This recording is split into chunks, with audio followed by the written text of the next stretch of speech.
Hi everyone, and welcome back to my kitchen. Today I'm going to take my favorite macaron flavor coffee with salted caramel and I'm going to make it into a macaron cake. You guys are going to be blown away by this stunning creation. I'm going to start with a coffee macaron base. I'm going to use my salted caramel frosting and we're going to make a coffee custard. This combination of flavors is absolutely mind-blowing.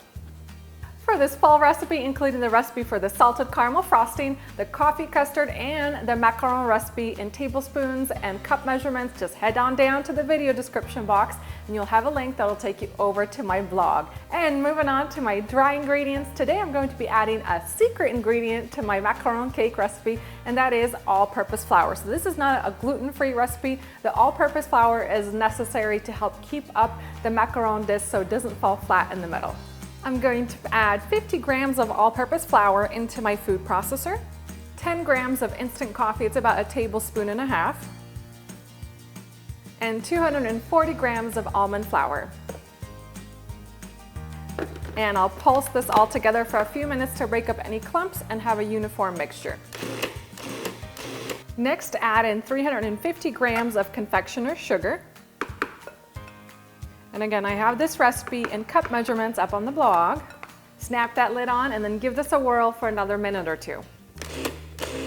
And then I'll sift the dry ingredients through a fine mesh sifter into a large mixing bowl.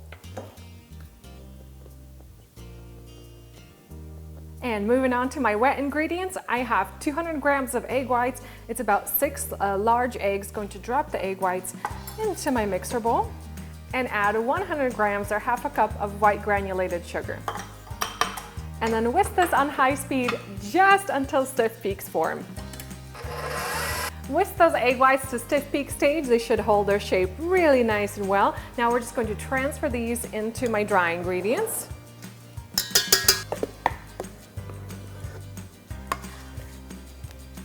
I like to make sure I get everything out of that mixing bowl, and now it's time to fold away. So what I like to do is just fold from the bottom and then kind of press my batter up against the side. You want to fold until the batter reaches ribbon stage.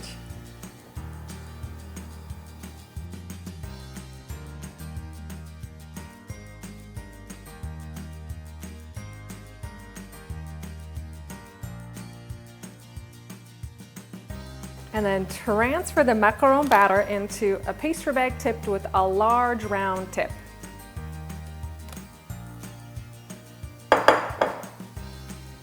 I've prepped 2 large baking sheets with parchment paper and then I traced 6-inch circles on the back, and now I'm ready to pipe out my macaron. I'm going to start at the center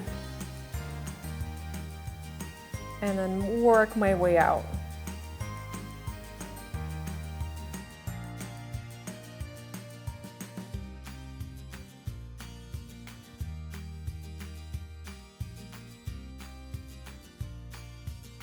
And this recipe makes enough batter for 4 layers. I like to do 3 layers and then use the extra batter to make macarons.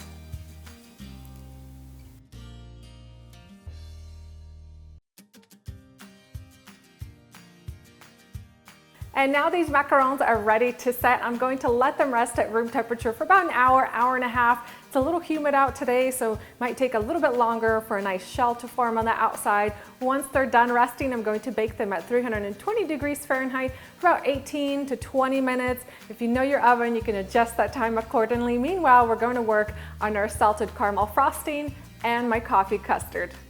For my coffee custard, I'll be using my Easy Vanilla Custard. I have a full dedicated YouTube video just to that recipe. You could head down in the video description box below.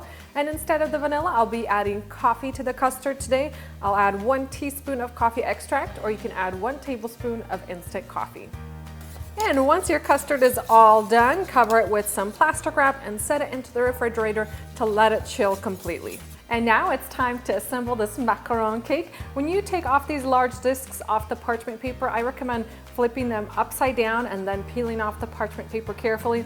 I messed up on this first one, so I'm placing it on the bottom so you can't really see all the cracks. I'm gonna grab my salted caramel frosting. I just transferred it into a large pastry bag, and today I'm using tip number 8 FT. Going to pipe dollops along the edge.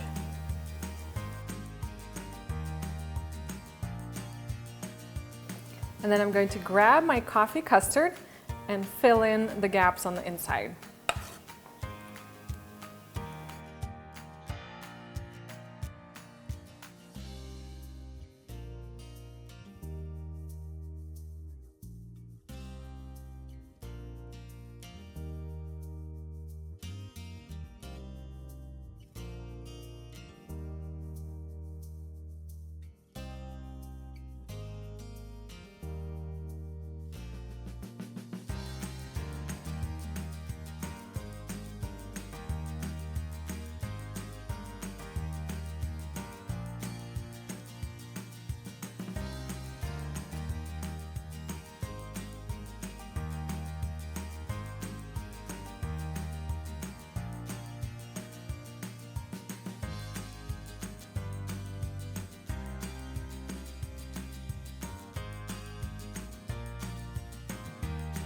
All right, and I know you guys are waiting for me to cut into this cake. I'm going to use a sharp serrated knife.